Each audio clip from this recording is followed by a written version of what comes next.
PoK के लड़ाके लेंगे मुनीर से इंतकाम।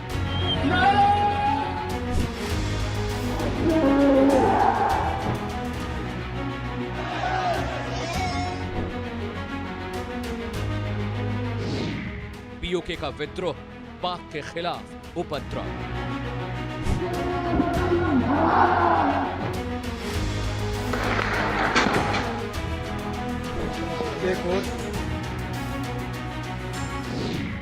पीओके का ऐलान, खत्म होगा पाकिस्तान। दर्शकों, आप देख रहे हैं देश का सवाल। पीओके यानी पाकिस्तान ऑक्युपाइड कश्मीर, वो जमीन जिस पर भारत अपना वैधानिक दावा करता है। आज वही इलाका एक बार फिर सुर्खियों में है। सवाल उठ रहे हैं, क्या पाकिस्तान के नियंत्रण वाले इस क्षेत्र में हालात बदल रहे हैं? क्या स्थानीय लोगों का असंतोष अब खुलकर सामने आ रहा है? क्या पाकिस्तान के सामने कानून व्यवस्था और शासन की नई चुनौतियां खड़ी हो गई हैं? हाल के दिनों में विरोध प्रदर्शन, गिरफ्तारियों के आरोपों और राजनीतिक मांगों ने कई नए सवाल खड़े किए हैं। प्रदर्शनकारी स्थानीय अधिकारों, बेहतर प्रशासन और संसाधनों में हिस्सेदारी की बात कर रहे हैं। दूसरी ओर पाकिस्तान की ओर से सुरक्षा व्यवस्था कड़ी किए जाने की खबरें भी सामने आई। भारत का रुख दशकों से स्पष्ट है। पूरा जम्मू कश्मीर, जिसमें पीओके भी शामिल है, भारत का अभिन्न अंग है। ऐसे में पीओके का हर घटनाक्रम सिर्फ एक स्थानीय खबर नहीं, बल्कि रणनीतिक और कूटनीतिक महत्व का विषय बन जाता है। क्या ये महंगाई और प्रशासन के खिलाफ नाराजगी है दर्शकों? क्या ये राजनीतिक अधिकारों की लड़ाई है, या फिर पाकिस्तान के लिए एक बड़ा आंतरिक इम्तिहान बनता जा रहा है दर्शकों? और क्या अब पीओके बलूचिस्तान इन मेकिंग है? क्या बीएलए की तरह ही अब पीओके भी रेबल सेना, पाक सेना और पॉलिटिकल रेजिम के खिलाफ जंग का ऐलान करने जा रही है? इससे पहले कि हम कार्यक्रम में बढ़ें, एक बलूची विद्रोही की तस्वीर हमने आपको दिखाई थी। आज हम आपको पीओके में एक बच्चे की तस्वीर दिखाने जा रहे हैं, उसका बयान सुनाने जा रहे हैं। जरा देखिए ये पीओके का चाइल्ड प्रोटेस्टर क्या कह रहा है।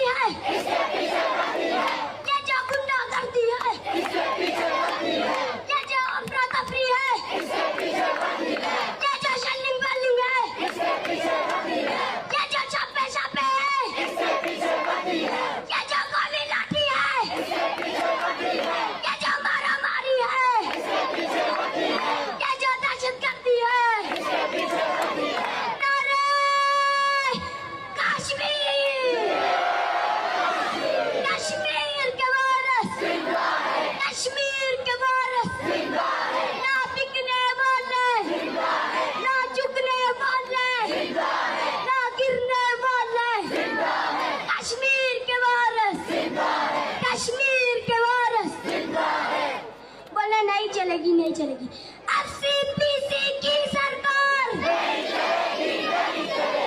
दहशतगर्दों की सरकार, फैसल रजाड़ की सरकार, काली लाठी की सरकार। आपने सुना, एक 10 साल के बच्चे को इसके डीएनए के बहुत अंदर कहीं पर भी आपको पाकिस्तान के प्रति प्रेम नहीं दिखेगा। पाकिस्तान पॉलिटिकल रजीम और सेना के खिलाफ ये जहर उगलता बच्चा पीओके का बाशिंदा है जो आज़ादी की मांग कर रहा है। अब जरा एक्सपर्ट्स को सुनते हैं, वो पीओके को लेकर क्या कुछ कह रहे हैं। पूरा का पूरा पीओके ही पाकिस्तान के अगेंस्ट है और वो कहते हैं कि साहब तुमने हमारे साथ में पॉलिटिकल धोखा किया, 12 असेंबली सीट हमारी छीन ली, आपने हमारा संसाधन छीन लिए, रोटी और दवाइयों के लिए मोहताज कर दिया। अब तो वहाँ के सरदार अम्मान खान हिंदुस्तान के राजौरी और पुंछ से अपील कर रहे हैं कि हमको खाना दीजिए, और वो साफ साफ कह रहे हैं कि हम पाकिस्तान का हिस्सा नहीं है और हम क्या सीज फायर लाइन की तरफ कुछ ना करें, और भीड़ कह रही है कि हाँ करो। तो यानी पीओके की जो स्थिति है वो बलूचिस्तान से कहीं ज्यादा खतरनाक और संवेदनशील है। जनरल मुनीर ने कोई कसर नहीं छोड़ी कि निहत्थे लोगों पर ओपन फायरिंग शुरू कर दी। तो कहीं ना कहीं हम देख रहे हैं कि आने वाले दिनों में पीओके भी बलूचिस्तान बनने वाला है और पाकिस्तान के हाल एक प्रेशर कुकर जैसे हो चुके हैं, जिसकी हर एक वाल्व स्ट्रेन्ड है, चाहे वो बलूचिस्तान हो, चाहे वो पीओके हो, चाहे वो तालिबान के साथ लड़ाई हो। हर एक मोर्चे पाकिस्तान का खुल चुका है। इंटरनल और एक्सटर्नल डेट आज के समय में उसका $287 बिलियन पहुंच चुका है। तो कहीं ना कहीं हम देख रहे हैं कि इतने नेगेटिविटी के बाद भी पाकिस्तान की इकोनॉमी फेल हो चुकी है। IMF, ADB और वर्ल्ड बैंक के लोन में वो दब चुका है और कहीं ना कहीं अब पीओके की क्राइसिस भी उसके लिए बहुत एक बड़ी चुनौती बनने जा रही है।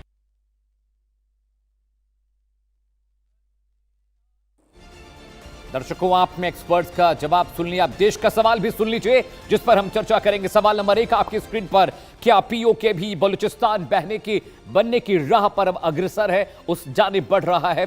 सवाल नंबर 2 आपकी स्क्रीन पर जिसके बारे में हम चर्चा करेंगे पैनल से, क्या पाक पीओके के हालात संभालने में नाकाम रहा है? सवाल नंबर 3, क्या पीओके में सेना का इस्तेमाल होने से हालात और बिगड़ गए हैं? जी हां। सवाल नंबर 4 आपकी स्क्रीन पर आने जा रहा है। दर्शकों, ये सवाल बहुत इंपॉर्टेंट है, क्या पीओके में सेना का इस्तेमाल हालात बिगाड़ेगा? सवाल नंबर 4, क्या पीओके का आंदोलन आगे और बड़े इलाकों में फैल सकता है? सवाल नंबर 5 जिस पर हम चर्चा करेंगे, भारत की आधिकारिक स्थिति के बीच पीओके के ताजा घटनाक्रम का क्या महत्व है? जी हां, लेकिन दर्शकों, अगले आधे घंटे लगातार एक गंभीर चर्चा हम करने जा रहे हैं। एक बड़ा पैनल मेरे साथ जुड़ने जा रहा है, उनसे भी हम चर्चा करेंगे। पीओके से एक्टिविस्ट भी हमारे साथ होंगे, डिफेंस एक्सपर्ट भी हमारे साथ होंगे, पाकिस्तान से भी हमारे साथ खास मेहमान जुड़ने जा रहे हैं। लेकिन सबसे पहले दर्शकों, बलूचिस्तान की राह पर क्या पीओके निकल चुका है? हम ये क्यों कह रहे हैं, ऐसा क्यों कह रहे हैं? और क्या पीओके में जो अब विद्रोह हुआ है, क्या वो अब पाकिस्तानी सेना से इंतकाम लेने जा रहे हैं? क्योंकि हालात ऐसे ही बन रहे हैं। आशंका नंबर 1 आपकी स्क्रीन पर, पीओके में बलूचिस्तान जैसे हालात बनते जा रहे हैं, वही उपद्रव, वही हिंसा और वही रेबल वहां पर फॉर्म होते दिख रहे हैं। आशंका नंबर 2 आपकी स्क्रीन पर, पीओके को लेकर, पीओके बलूचिस्तान में भयंकर विद्रोह। बलूचिस्तान में भी विद्रोह था, वैसा ही विद्रोह पीओके में भी देखने को मिल रहा है। 40 दिन से ज्यादा हो चुके हैं दर्शकों, हालात कंट्रोल में नहीं है। आशंका नंबर 3 जिस पर हम चर्चा करेंगे शो के दौरान, बीएलए ने पाक सेना के 42 जवान मारे हैं बलूचिस्तान में जो विद्रोही है। इसके अलावा अब आशंका नंबर 4, पीओके पाक के लिए एक नासूर बनता जा रहा है, क्योंकि जिस तरह से उपद्रव, हिंसा और आंदोलन खड़ा हो रहा है, पाकिस्तानी पॉलिटिकल रिजीम और सेना उसको नहीं दबा पा रही है। आशंका नंबर 5, पीओके में भी क्या अब विद्रोही गुट बन रहा है? खबरें ऐसी आ रही हैं कि सेना के खिलाफ वहां पर कुछ रेबल्स तैयार हो रहे हैं। आशंका नंबर 6, पीओके भी सेना के खिलाफ हथियार उठा सकता है, और ऐसा हुआ तो हालात बहुत मुश्किल हो जाएंगे दर्शकों, क्योंकि अगर पीओके में वहां के युवा, वहां के लोग सेना के खिलाफ हथियार उठाते हैं तो हालात बहुत बहुत खतरनाक हो जाएंगे। आशंका नंबर 7 आपकी स्क्रीन पर, पीओके पाक सेना के अत्याचार से परेशान है। अभी आपको मैं 10 साल के एक बच्चे का बयान सुना रहा था। बच्चे, बूढ़े, जवान, हर कोई सड़कों पर है, सरकार के खिलाफ, पॉलिटिकल रजीम के खिलाफ, पाकिस्तानी सेना के खिलाफ। जी हां, अब आशंका नंबर 8 आपकी स्क्रीन पर, पीओके में सेना का ऑपरेशन और मुश्किल पैदा करेगा, लोगों में और गुस्सा, लोग और ज्यादा रेबेलियस हो जाएंगे दर्शकों। लेकिन आगे बढ़ते हैं, इससे पहले कि मैं आगे बढ़ूं, आपको जरा यह भी बता दें कि अभी पीओके में क्या हो रहा है। पीओके में जो चर्चा हो रही है, वहां से जो खबरें आ रही हैं, उससे भी आपको वाकिफ कराना बहुत जरूरी है दर्शकों। जी हां, पीओके में क्या चल रहा है वो पूरा अपडेट आपके लिए लेकर आए हैं, उस अपडेट पर भी हम चर्चा करेंगे। इससे पहले कि पैनल जुड़े हमारे साथ, जी हां, अपडेट नंबर 1 आपकी स्क्रीन पर आने जा रहा है। आखिरकार पीओके में फिलहाल क्या चल रहा है?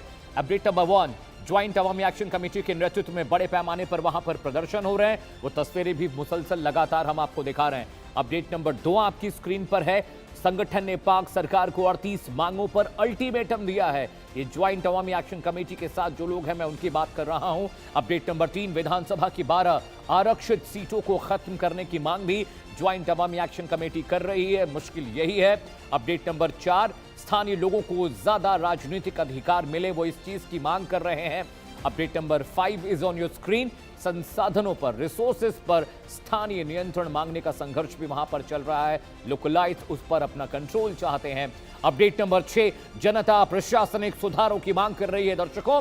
और अपडेट नंबर 7 मैं आपको बता दूं, पाकिस्तानी सेना ने कई नेताओं को हिरासत में भी लिया है और उससे जो आंदोलन है और मुखर और बड़ा हो रहा है। रेबल्स और ज्यादा गुस्से में दिखाई दे रहे हैं। Update number 8 is on your screen. महिलाओं और बच्चों की गिरफ्तारी के भी आरोप लग रहे हैं, ये खबरें भी मिल रही हैं। Update number 9 is on your screen. Joint Awami action committee ने 15 जुलाई को मुजफ्फराबाद मार्च निकालने का ऐलान भी किया है दर्शकों। लेकिन पीओके में भी कहां दिक्कतें हैं, कहां उपद्रव हो रहा है, ये मैं आपको एक मैप के जरिए दिखाने जा रहा हूं। देखिए, बहुत क्रूशियल मैप है। जो आंदोलन छोटे से खित्ते से शुरू हुआ था वो अब बहुत बड़ा रुख अख्तियार कर चुका है। ये पीओके का मैप हम आपको दिखा रहे। जो ग्रीन हिस्सा वो पीओके है। स्कर्दू, गिलगित, नीलम वैली, रावलाकोट, कोटली, मीरपुर, भिंबर और मुजफ्फराबाद का जो सेक्टर है, यहां पर आंदोलन भी हो रहे हैं। लोग विरोध प्रदर्शन कर रहे हैं, लोग सड़कों पर उतरे हुए हैं। सेना के खिलाफ, सरकार के खिलाफ नारेबाजी हो रही है, रिसोर्सेज की मांग हो रही है, महंगाई के मुद्दे पर प्रदर्शन हो रहा है और वहां पर जो रिसोर्सेज, जो सहूलियतें मिलनी चाहिए आवाम को, जनता को, वो मिल नहीं पा रही दर्शकों। इस वजह से भी लोग सड़कों पर हैं, नाराज हैं। यहां तक की खबरें आई कि जो सरकारी नौकरियों में लोग हैं उनसे कहा गया है कि अगर आप प्रदर्शन में शरीक होंगे तो आपको नौकरी से निकाल देंगे। जो रिटायर्ड अधिकारी हैं, जो जिन्हें पेंशन मिल रही है सरकार से, उन्हें भी कहा गया है कि आपकी पेंशन बंद कर दी जाएगी। रोटी कपड़ा मकान का मसला वहां पर है, वहां पर खाना और पानी की सप्लाई रोक दी गई है, जिसकी वजह से लोगों को दिक्कतें हैं। इंटरनेट बंद है, बिजली की कटौती भी हो रही है। पीओके में पाक सेना के कितने सैनिक मौजूद हैं, एक मोटा आंकड़ा आपके लिए लेकर आए और किस किस पार्ट्स, किस किस इन्फेंट्री के, किस किस डिपार्टमेंट के हैं वो भी मैं बता दूं। करीब 1 लाख से 1,20,000 वहां पर सैनिक तैनात हैं। इन्फो नंबर 1, पाकिस्तानी आर्मी की नियमित इन्फेंट्री और माउंटेन यूनिट्स इस वक्त पीओके में तैनात है। पाक ऑक्युपाइड कश्मीर में जो तैनाती है मैं उसकी बात कर रहा हूं। Info number 2, line of control पर, फॉरवर्ड पोस्ट पर भी बहुत सारे पाकिस्तानी सोल्जर्स हैं, उनको वहां पर तैनात किया गया है। इन्फो नंबर 3, करीब 1,20,000 सैनिक है, उनमें जो बाइफर्केशन है वो मैं आपको बता रहा हूं। इन्फो नंबर 3, आर्टिलरी और एयर डिफेंस यूनिट्स को भी पीओके में डिप्लॉय किया गया है दर्शकों। वहां पर बड़े पैमाने पर अब जो उपद्रव है, जो रेबेलियन वहां पर लोग हैं, वो ज्यादा मुश्किलें पैदा कर रहे हैं। Info number 4 is on your screen. Special service group की सीमित टुकड़ियां भी वहां डिप्लॉय की गई हैं, जिनके ऊपर बड़ी जिम्मेदारी है क्योंकि उपद्रव पीओके में चल रहा है और आपको सरहद की भी निगहबानी करनी है। Info number 5 is on your screen. Logistics और इंजीनियरिंग जो इकाइयां, जो यूनिट्स हैं दर्शकों, वो भी लगातार वहां पर काम कर रही हैं, वहां पर डिप्लॉयड है, वहां पर उनकी ड्यूटी लगी है। पीओके की जनता क्या चाहती है, पाक ऑक्युपाइड कश्मीर की जनता क्या चाहती है, वो भी आपके लिए जानना बहुत जरूरी है दर्शकों। वो विश्लेषण, वो डिटेल भी आपके लिए मैं लेकर आया हूं। क्या चाहती है पब्लिक? मांग नंबर 1, स्थानीय प्रतिनिधित्व बढ़ना चाहिए उनका, इसे लेकर वहां पर बवाल मचा हुआ है। मांग नंबर 2, पीओके की जनता चाहती क्या है? जी हां, विधानसभा की आरक्षित सीटों पर पुनर्विचार होना चाहिए। जो 12 सीटें हैं विधानसभा की, उसे लेकर वहां पर उपद्रव मचा हुआ है। मांग नंबर 3, प्रशासनिक एडमिनिस्ट्रेटिव रिफॉर्म भी वहां की जनता चाहती है। प्रशासनिक सुधार की मांग वहां की जनता कर रही है। यह भी बहुत बड़ा चैलेंज है पाकिस्तानी सरकार के लिए, क्योंकि वो भी होता दिखाई नहीं दे रहा है। मांग नंबर 4, संसाधनों पर स्थानीय अधिकार, यानी जो रिसोर्सेज है उस पर लोकलाइज, जो लोकल लोग हैं वो अपना अधिकार चाहते हैं, क्योंकि उसका दोहन सरकार कर रही है, पब्लिक को कुछ नहीं मिल रहा है। मांग नंबर 5, राजनीतिक स्वायत्तता से जुड़े मुद्दे पर, यानी पॉलिटिकल सोवेनिटी भी चाहिए। पॉलिटिकल जो प्रतिनिधित्व है उसे लेकर भी लोग नाराज हैं, क्योंकि वो जो उनको मिलना चाहिए वो उन्हें मिलता नहीं दिखाई दे रहा है। जी हां, पीओके पर भारत का आधिकारिक रुख क्या है, ये कंटेंट मैं बताऊं, इसके बाद हम डिबेट पर जाएंगे। डायरेक्शन नंबर 1, पीओके भारत का अभिन्न अंग है। ये भारत सरकार का डायरेक्टिव है जो मैं आपको बता रहा हूं। भारत सरकार का आधिकारिक ऑफिशियल रुख क्या है। Direction number 2 is on your screen. PoK में पाकिस्तान का कब्जा अवैध है, ये भारत सरकार का रुख है जो मैं आपको बता रहा हूं। डायरेक्शन नंबर 3 आपके स्क्रीन पर आने जा रहा है। 1947 के विलय के आधार पर कानूनी रूप से पीओके भारत का है, इंडिया का है। जी हां, डायरेक्शन नंबर 4, सरकार का जो रुख है, आधिकारिक ऑफिशियल बयान, मैं वो आपको बता रहा हूं। 1994 के संसदीय प्रस्ताव के मुताबिक पूरा जम्मू कश्मीर राज्य भारत का अहम हिस्सा है। दर्शकों, ये मैं भारत सरकार का रुख पीओके के लिए क्या है वो आपको, उससे आपको वाकिफ करा रहा हूं। डायरेक्शन नंबर 5, संविधान और आधिकारिक नक्शे में पीओके भारत में दिखाया, बताया, जताया और समझाया गया। चलिए, एक बड़ा पैनल मेरे साथ जुड़ रहा है, चर्चा की शुरुआत करने जा रहे हैं देश का सवाल में, क्योंकि सवाल देश का है। दर्शकों, स्वागत कीजिए मेजर जनरल राजन कोचर साहब का। जैन सर, बहुत बहुत स्वागत है। निपुण आलम बयान मेरे साथ हैं, विदेशी मामलों के जानकार हैं, आपका भी बहुत बहुत स्वागत है। डॉक्टर अमजद अयूब मिर्जा साहब मेरे साथ हैं, पीओके एक्टिविस्ट हैं, आपका बहुत बहुत स्वागत है। हसाम दुरानी साहब भी मेरे साथ जुड़ गए, is a senior journalist from Pakistan, आपका भी बहुत बहुत खैर मकदम है। सबसे पहले डॉक्टर अमजद, मैं आपके पास आ रहा हूं क्योंकि आपसे बेहतर कोई हालात बता नहीं पाएगा पीओके के। अभी पीओके में जो हालात हैं, ऐसी सिचुएशन क्यों लग रही है सर कि आने वाले टाइम में जो बलूचिस्तान का हाल है वही पीओके का हो जाएगा? डॉक्टर अमजद अयूब मिर्जा जी, बहुत शुक्रिया दावत देने का अपने चैनल पे। देखिए, इस वक्त जो सूरत हाल है वो ये है कि हमारे तकरीबन 2 दर्जन से ज़्यादा नौजवान जो है वो शहीद हो चुके हैं अब तक, 9 जून से लेके अब तक, ठीक है। दूसरी बात ये है कि आपने बलूचिस्तान का जिक्र किया। देखें, बलूचिस्तान का कंटेंट कुछ और है, पीओके की तहरीक का कंटेंट कुछ और है। बलूचिस्तान में तो डायरेक्टली वो आज़ादी की मांग लेकर जंग भी कर रहे हैं और मुतालबा भी कर रहे हैं, लेकिन पीओके में जो मुतालबा है वो अभी बढ़ के इकोनॉमिक डिमांड से आज़ादी की तरफ अभी तक नहीं गया। उसको कंट्रोल किया जा रहा है, वो जाना चाहता है आज़ादी की तरफ। नीचे जो प्रोटेस्टर्स हैं, जो युवा है, यूथ है, और जो बच्चे हैं और जो ख़वातीन हैं, वो आज़ादी के नारे लगा रहे हैं।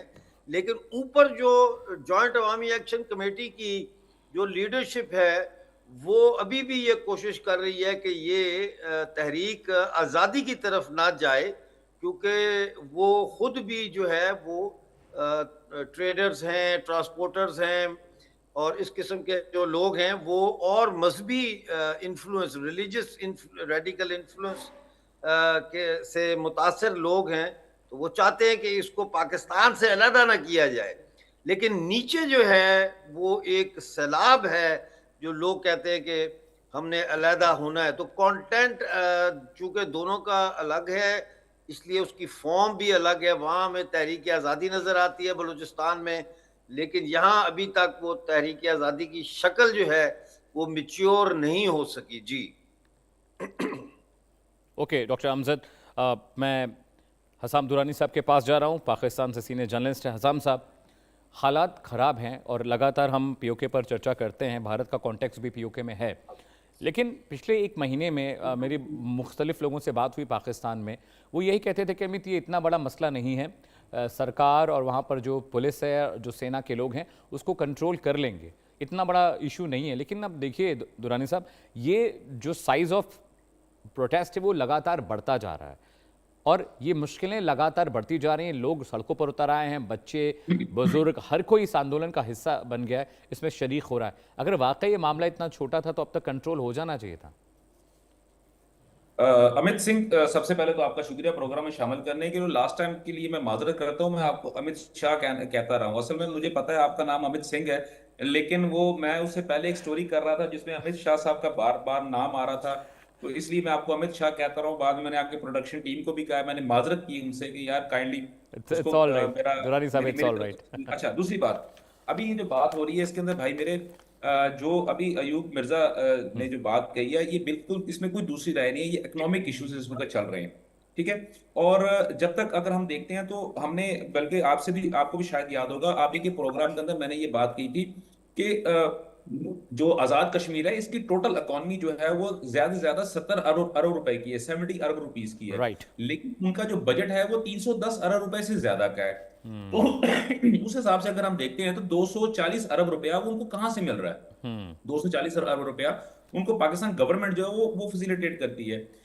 फिर उसके बाद अगर हम देखते हैं तो अगर हम उसका एक सर्वे करते हैं तो सर्वे के हिसाब से पूरे के पूरे कश्मीर के अंदर, आजाद कश्मीर के अंदर, हर घर के अंदर तकरीबन 2 लोग ऐसे हैं जो कि किसी ना किसी सरकारी नौकरी के में वो काम कर रहे हैं, उनके पास सरकारी नौकरी है। तीसरी बात ये है कि कश्मीर के अंदर कितने भी जो हमारे 15 लाख के करीब लोग जो हैं जो कि इस वक्त बैरून मुल्क मौजूद है, जो कि वहां पे सेटल्ड है, लेकिन उनके पास पासपोर्ट कौन सा है? वो पाकिस्तान का वो पासपोर्ट इस्तेमाल कर रहे हैं।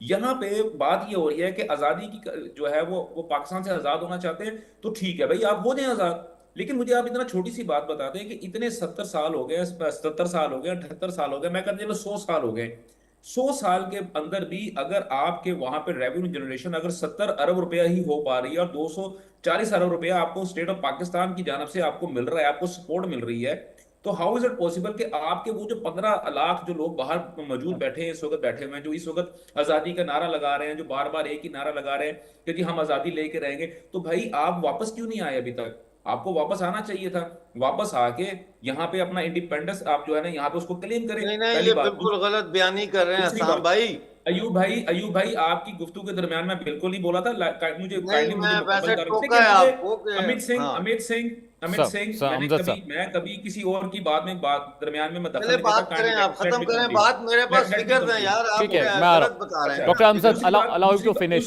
सुन allow him ले, to, हाँ, मैं इसको थोड़ा सा दुरानी और साहब, wrap up हाँ, कर देता बात हूं। पूरी आपने यहाँ पे ये बात हुई कि वहां पे फौज ये कर रही है, फौज वो कर रही है। हजरत बात ये है कि दुनिया के अंदर कौन सा ऐसा मुल्क है जहां पे इस किस्म के मसाइल नहीं हो रहे? क्या भारत के अंदर ऐसे मसाइल नहीं हो रहे? क्या आपके जो हमसाया मुल्क है उसके अंदर ऐसे मसाइल नहीं हो रहे? लेकिन जो स्टेट है उसने तो अपना काम करना है, ठीक है।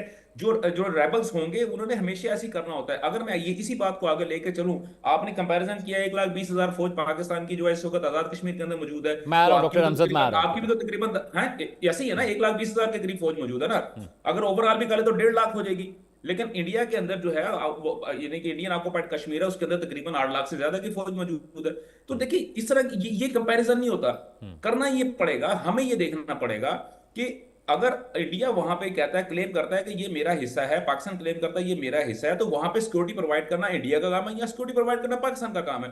क्या अगर वहां पे अगर कोई बंदा उठ के इंडियन फौज के ऊपर पत्थर पथराव शुरू कर देगा तो क्या मैं खुश होना शुरू कर दूंगा कि नहीं जी उसने तो वहां से आजादी के लिए ये सारे काम शुरू कर दिए? नहीं, ये ऐसा नहीं होता। स्टेट विद इन स्टेट जो होती है, आपको बनानी, अगर आप बनाना चाहते हैं तो उसके लिए प्रॉपर काम होता है। ये कोई तरीका नहीं होता बंद का मतलब बंद। अब आपने स्टोरी के स्टार्ट में मुझे ये बताया कि उनके पास खाने की चीजें नहीं है, तो सड़कें मैंने नहीं बंद की हुई।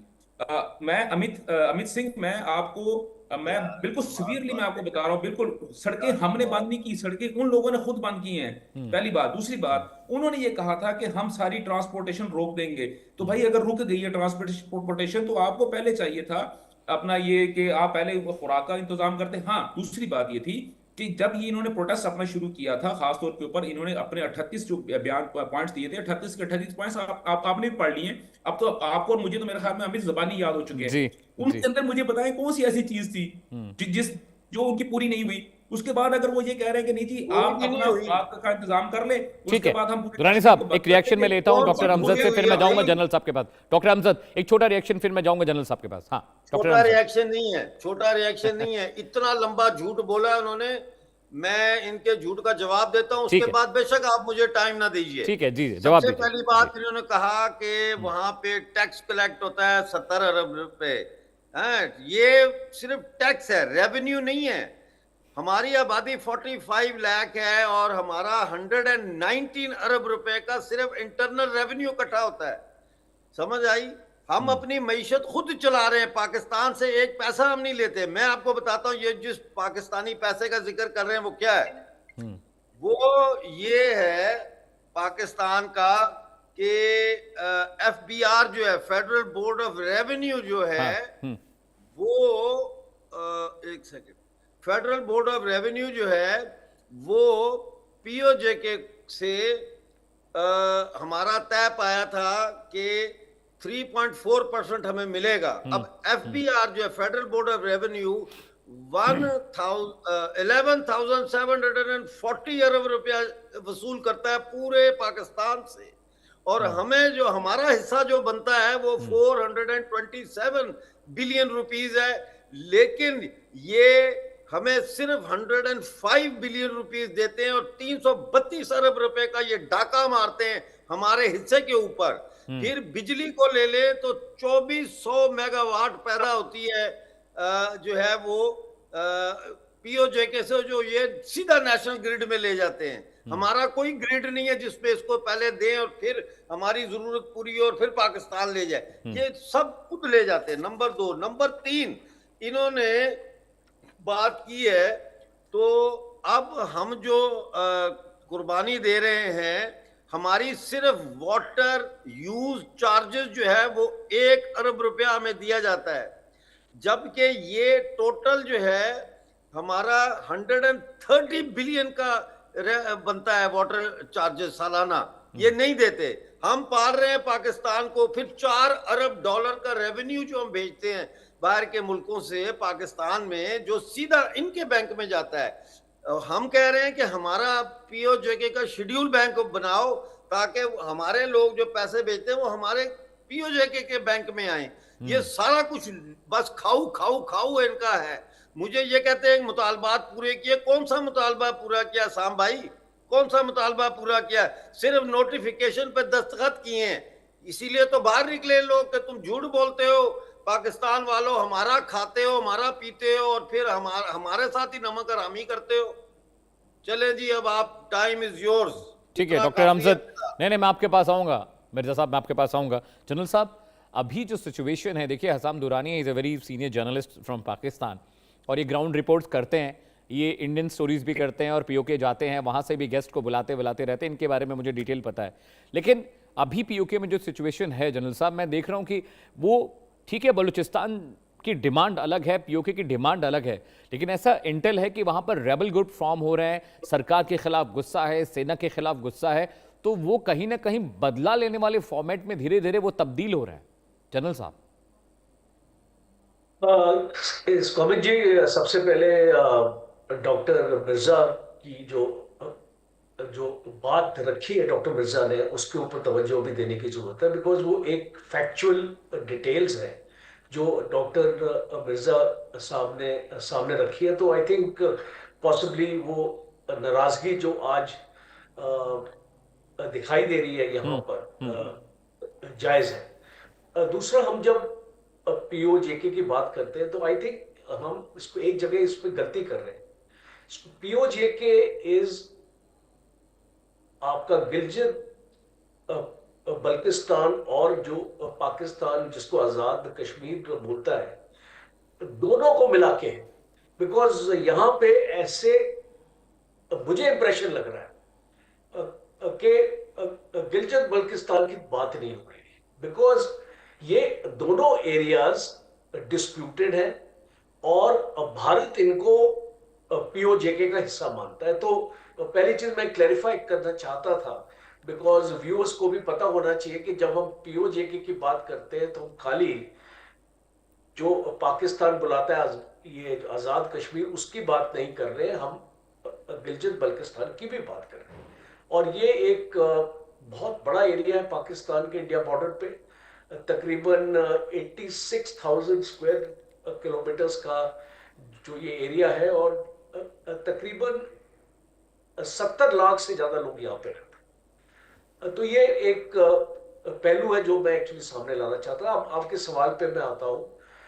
अब 2 साल से मैं देख रहा हूँ, बिकॉज ये 2 साल से जो मैं ये जो आपका अनरेस्ट हम देख रहे हैं जो पाकिस्तान में है इस एरिया में, और पहले ये अनरेस्ट इस पैमाने पे नहीं था। और जैसे आपने अभी जिक्र किया है रेबल ग्रुप्स और इस टाइप के ग्रुप्स आपके बनेंगे। देखिए, मैं पहले भी मैंने बोला है कि इंसर्जेंसी के 4 स्टेजेस होते हैं और आज मैं पीओजेके में ये जो पहला स्टेज को पार करते देख रहा हूं। अब ये सेकंड स्टेज में जा रहा है। Balochistan is in the third stage of insurgency, because Balochistan की मूवमेंट काफी हो रही है और वहां पे रेबल ग्रुप्स ऑलरेडी बन चुके हैं, तो वो एक थर्ड स्टेज में चला गया है। तो मैं इसको मानता हूं कि ये एक पाकिस्तान को डेफिनेटली इंटरनल प्रॉब्लम है पाकिस्तान की, पर हम इसके ऊपर हम इसलिए डिस्कस कर रहे हैं बिकॉज ये हमारा एक डिस्प्यूटेड जो पाकिस्तान और हमारे बीच जो डिस्प्यूट है ये उसका हिस्सा है, और हम मानते हैं कि पीओजेके इसको इलीगली पाकिस्तान ने लिया है हमसे, और जब ये एक इलीगल है हिस्सा तो अल्टीमेटली इसको भारत के पास आना चाहिए। और इसीलिए हम इस चैनल पर डिस्कस करें, आपके चैनल पे, और मैं आपके चैनल को कॉम्प्लीमेंट करता हूं क्योंकि आप बार बार इस मुद्दे को लेके आते हैं और इसमें पब्लिक अवेयरनेस बहुत इंपॉर्टेंट है, इंटरनेशनल अवेयरनेस बहुत इंपॉर्टेंट है, राइट, बिकॉज जितनी इंटरनेशनली हम इस मुद्दे को हम इस प्रोपगेट करेंगे और उतनी ही हमको सफलता मिलेगी इसको वापस लेने।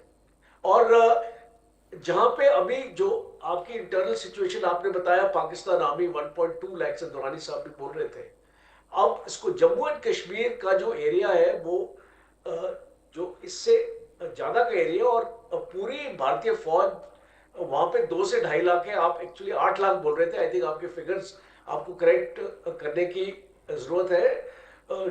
इंडियन आर्मी कोई 8 लाख नहीं है जम्मू एंड कश्मीर में, 2 से 2.5 लाख ही है। अब जब इतने से एरिया में आप 1.25 लाख अपने ट्रुप्स लगाएंगे तो इसका मतलब कि आपके अंदर एक डर है। और एक न्यूज रिपोर्ट आई थिंक आपके चैनल में ही खुलासा हुआ था कि जो ये आजाद कश्मीर का एरिया है, जो इसका बॉर्डर भारत से लगता है, वहां पे पाकिस्तान आर्मी स्मार्ट फेंसिंग लगा रहा है, जैसे कि भारत के साइड में लगी हुई। अब ये स्मार्ट फेंसिंग आप क्यों लगाना चाह रहे हैं? बिकॉज आपको डर है ये सिचुएशन ये Aahista Aahista out of hand जाती इसको दिखाई दे रही है। और जब ऐसी आपका ऑपरेशन होता है एक पाकिस्तान फौज की तरफ से, तो आप देखेंगे रेफ्यूजीज जो होंगे वो भारत की तरफ आएंगे, और इसीलिए आप उनको रोकने के लिए आपने अपनी फौज इतनी लगा रखी है कि, और अपनी स्मार्ट फेंसिंग का आपका जो प्रोजेक्ट है वो वहां पे बन रहा है। तो ये चीज बहुत साफ है कि आप चिंतित है कि जो एक्शंस आज पाकिस्तान आर्मी ले रही है उसका नेक्स्ट रिजल्ट क्या होने वाला है। एक बहुत इंपॉर्टेंट मुद्दा मैं यहां पे रेस करना चाहता हूं कि जो आपके लोगों की ग्रीवेंसेस हैं, आप उनको दूर क्यों नहीं कर रहे? उसकी वजह क्या है? आपने इस चीज का खुलासा नहीं हो रहा है कहीं पर भी। और जो भी पाकिस्तान से पैनलिस्ट आते हैं वो मान रहे हैं कि इकोनॉमिक इश्यूज हैं, वो उसको मान रहे हैं कि इसको यहाँ पे जाती होती है, और वो रोकने के लिए इसको क्या आपके पास जरिया है? और यू सी अल्टीमेटली क्या होगा यहाँ पे?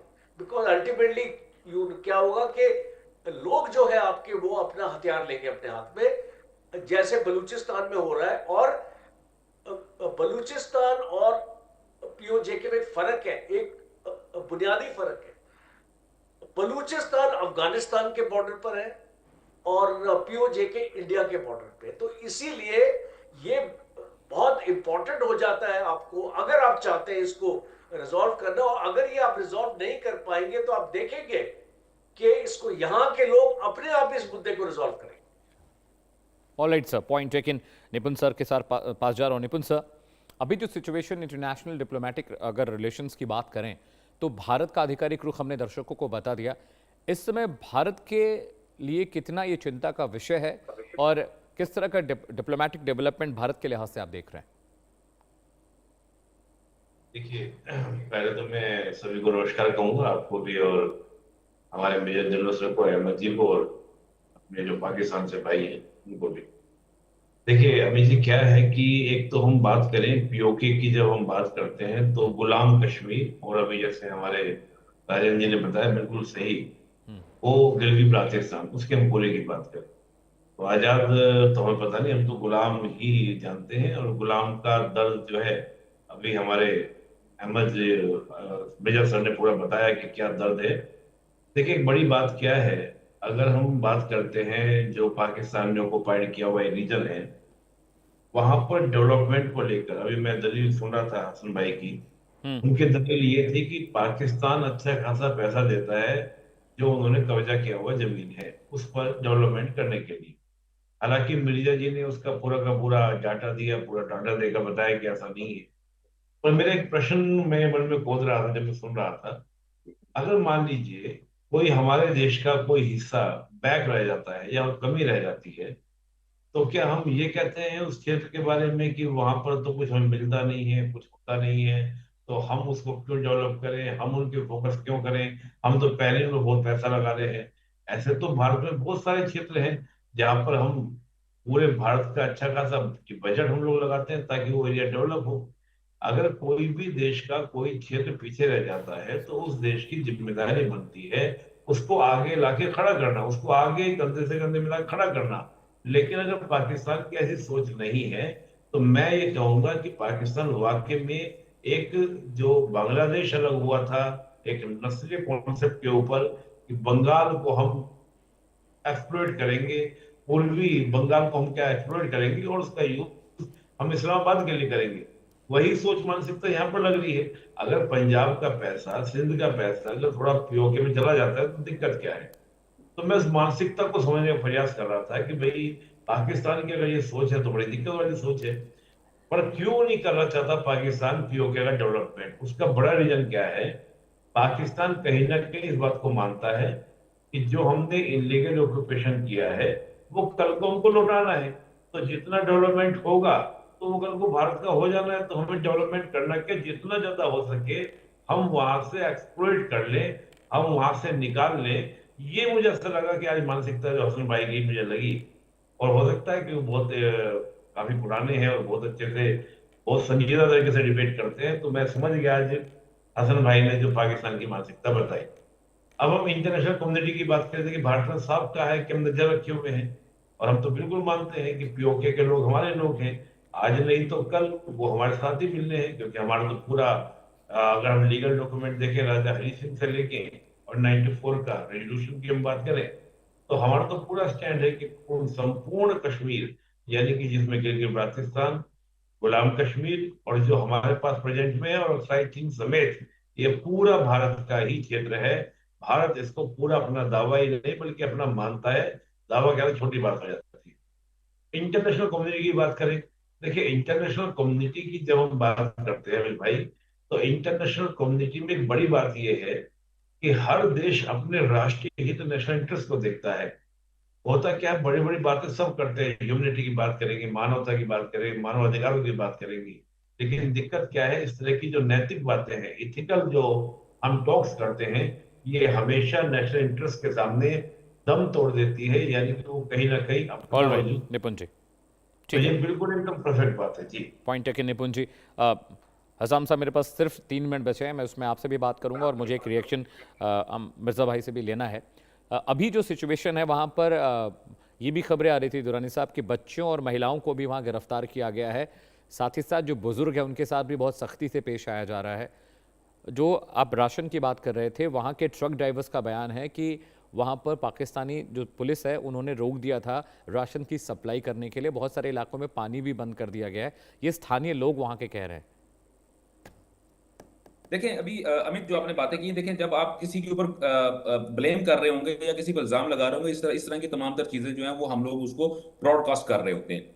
लेकिन जो एक्चुअल फैक्ट्स एंड फिगर है वो देखें, अमित आप भी यहाँ पे आजाद कश्मीर में मौजूद नहीं है, हमारे जो ये मेजर जनरल साहब है यह भी यहाँ मौजूद नहीं है, निपुण मेरा बड़ा अच्छा दोस्त है, मेरा भाई है, ये भी यहाँ मौजूद नहीं है, अमजद अय्यूब मिर्जा के साथ भी मेरी एक अच्छी तलकदारी रही है, अभी भी है और अल्लाह करे आगे भी होगी, लेकिन अभी भी ये वहां पे मौके पे इस वक्त मौजूद नहीं है। सबसे बड़ा प्रॉब्लम ये हो रहा है कि जब हम चीजों को खुद से देख रहे होते हैं, अपनी तरफ से अज्यूम कर रहे होते हैं, तो हम बात यही कर रहे होते हैं जो कि एक the voice of the people होती है, ये वॉइस ऑफ द ट्रेंड होता है। हम लोग बेसिकली ट्रेंडिंग के ऊपर चल रहे होते हैं, हम फैक्ट्स एंड फिगर के ऊपर नहीं होते। अमित आपको भी पता होता है कि मैं जब भी कोई बात कर रहा होता हूँ मैं फैक्ट्स एंड फिगर के साथ कर रहा होता हूँ और मैं आपको साथ साथ बता रहा होता हूँ कि यार मेरे पास ये एविडेंस मौजूद है। तो जो जिन एविडेंस की बुनियाद पे आपसे बात करूं उसके मुताबिक अगर आप मुझे कहते हैं, मैं आपके जो आपके प्रोड्यूसर है, प्रोग्राम के प्रोड्यूसर है, उनको मैं वो वीडियोस भिजवा देता हूं जिसमें बकायदा मैं खुद प्रोड्यूसर हूँ शो का, आप मुझे भेजिए, मैं खुद बनाता हूँ। चलिए मैं आपको भिजवा देता हूँ कि आपको बकायदा तौर पे वहां पे जो खाने पक रहे हैं, वहां पे जो मुर्गा मुतंजन जो है वो तैयार हो रहा है, लोगों को किस तरह फैसिलिटेट किया जा रहा है, और उसके बावजूद भी अगर ये कहा जाए कि भाई हमारा खाना बंद हो गया है, हमारा पानी बंद हो गया है, तो ये कहीं भी पॉसिबल नहीं है। अगर कोई शख्स मुझे ये कहे ना कि जनाब मैं इंडियन ऑक्युपाइड कश्मीर में और वहां पे यहाँ मसाइल हो गए, तो मैं उस पर कभी भी यकीन नहीं करूंगा उस वक्त तक जब तक कि मैं खुद मौके पे मौजूद ना होऊंगा या मेरे पास एक्चुअल। ठीक है दुरानी साहब, मैं थोड़ा मिर्जा साहब का भी एक रिएक्शन लूँ, मेरे पास सिर्फ 50 सेकंड बचे। मिर्जा साहब, वन मिनट टू यू।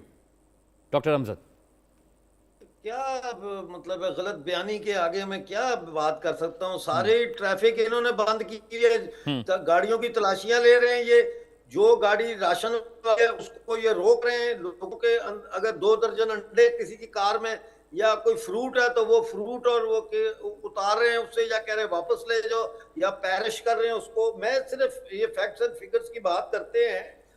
हमारा पीओजे के लोगों का 617 अरब रुपया पाकिस्तान के बैंकों में पड़ा है, जो इनका सर्कुलेशन पैसे का जो है उसको चलाता है। 617 बिलियन। ये 4 अरब रुपया हम बाहर से सालाना इनको भेजते हैं, 4 अरब डॉलर्स एवरी ईयर भेजते हैं। IMF से ज्यादा पैसा हम इनको भेजते हैं। तो कहने का मकसद ये है कि ये POJK में हर बंदा को कत्ल कर देंगे, लेकिन POJK में मुतालबात नहीं मानेंगे, क्योंकि हम इनको पाल रहे हैं। पंजाब को हम पाल रहे हैं, ये हमारा खा रहे हैं, हमारा पी रहे हैं, हमारे पानी से पैदा होने वाली डॉक्टर अमजद बहुत बहुत शुक्रिया। माफी चाहता हूं, मेरे पास बिल्कुल वक्त नहीं बचा है। जनरल साहब बहुत शुक्रिया आने के लिए और इनसाइट्स को देने के लिए। निपुण साहब आपका बहुत बहुत शुक्रिया। हसन दुरानी आपका भी बहुत बहुत शुक्रिया। दर्शकों, देश का सवाल में आज के लिए फिलहाल इतना है, लेकिन बड़ी खबर आ रही है स्पेन से, उसका रुख करना जरूरी है। स्पेन के लास गालाडोस में भीषण जंगल की आग का कहर देखने को मिल रहा है। वाइल्ड लाइफ में 12 लोगों की मौत हुई है, 13 अब भी लापता हैं। मृतकों में ब्रिटिश जो टूरिस्ट है वो भी शामिल है। राहत और बचाव कार्य, रेस्क्यू ऑपरेशन वहां पर चल रहा है। आग पर काबू पाने के लिए दमकल की टीमें लगातार जुटी हुई हैं। अभी हमने आपको सुबह फ्रांस की तस्वीरें दिखाई थी, अब ब्रिटेन में भी जंगल की आग का कहर देखने को मिल रहा है। ये आग और धुएं का गुबार देखिए, इट्स मैसिव, इट्स स्कैरी। और देखिए, स्पेन में जैसे जंगल में आग लगी थी वैसे ही ब्रिटेन में भी आग लगी है और ये जंगल की आग लगातार बढ़ती जा रही है। 12 लोग मारे गए हैं, करीब 2 दर्जन के आसपास लोग जख्मी बताए जा रहे। स्पेन के लॉस गाडालोस में ये घटना हुई है। रेस्क्यू ऑपरेशन लगातार वहां पर जारी है और जंगली आग में, वाइल्ड फायर में 12 लोगों के मारे जाने की खबर आ रही है। इस वक्त की बड़ी खबर हम आपको बताएं तो ब्रेकिंग न्यूज, मृतकों में ब्रिटिश पर्यटक भी शामिल हैं। जी हां, ब्रिटेन के नागरिक भी शामिल हैं। राहत और बचाव कार्य वहां पर चल रहा है, रेस्क्यू ऑपरेशन ग्राउंड पर चल रहा है, लेकिन ब्रिटिश जो सिटीजन है वो भी मारे गए हैं। मनोहर केसरी ज्यादा जानकारी के साथ जुड़े हैं। मनोहर, ये आग इतनी खतरनाक है और करीब करीब 2 दिन हो चुका है, दूसरा दिन है जब इस आग ने लोगों की जान ली है। करीब 12 लोग मारे गए, ब्रिटिश सिटीजन भी शामिल है इसमें। देखिए, बिल्कुल स्पेन के जंगलों में ये आग काफ़ी भयंकर लगी है और सबसे बड़ी बात है कि अब तक 12 लोगों की मौत हो चुकी है। और सबसे दिल दहलाने वाली घटना ये है कि कुछ लोग गाड़ी में थे और गाड़ी में भागने की कोशिश कर रहे थे, उनमें से 7 लोग जो है उस आग की चपेट में आ गए, उसकी भी मौत हो गई। एक फैमिली थी जिसमें 4 लोग फंसे हुए थे गाड़ी में, वो भी गाड़ी सहित जल करके राख हो गए। अब आप समझ सकते हैं कि वहाँ पर किस तरह से जंगलों में हालात हैं, किस तरह से जंगल में आग लगी है। और ऐसे में राहत और बचाव कार्य लगातार 48 घंटे से चल रही है और फिलहाल अभी भी 23 लोगों के लापता होने की खबर है। तो ऐसे में रेस्क्यू टीम चली हुई है। उन तमाम इलाकों में अगर हम बात करें तो वहाँ पर अलर्ट जारी कर दिया गया है। और सबसे बड़ी बात यह है कि आखिरकार ये जो आग जंगल में लगी है, इसकी क्या वजह है। शुरुआती ये पता चल रहा है कि हो सकता है इलेक्ट्रिक वायर से शॉर्ट सर्किट की वजह से उन इलाकों में आग लगी, उन जंगलों में आग लगी। लेकिन सबसे दुखद घटना यह है कि अब तक 12 लोगों की जान चली गई है। जी, बहुत शुक्रिया मनोहर इस जानकारी के लिए। दर्शकों, वक्त एक ब्रेक का है। ब्रेक के बाद भी देश और दुनिया की तमाम बड़ी खबरों को हम ट्रैक कर रहे हैं, कहीं मत जाइएगा।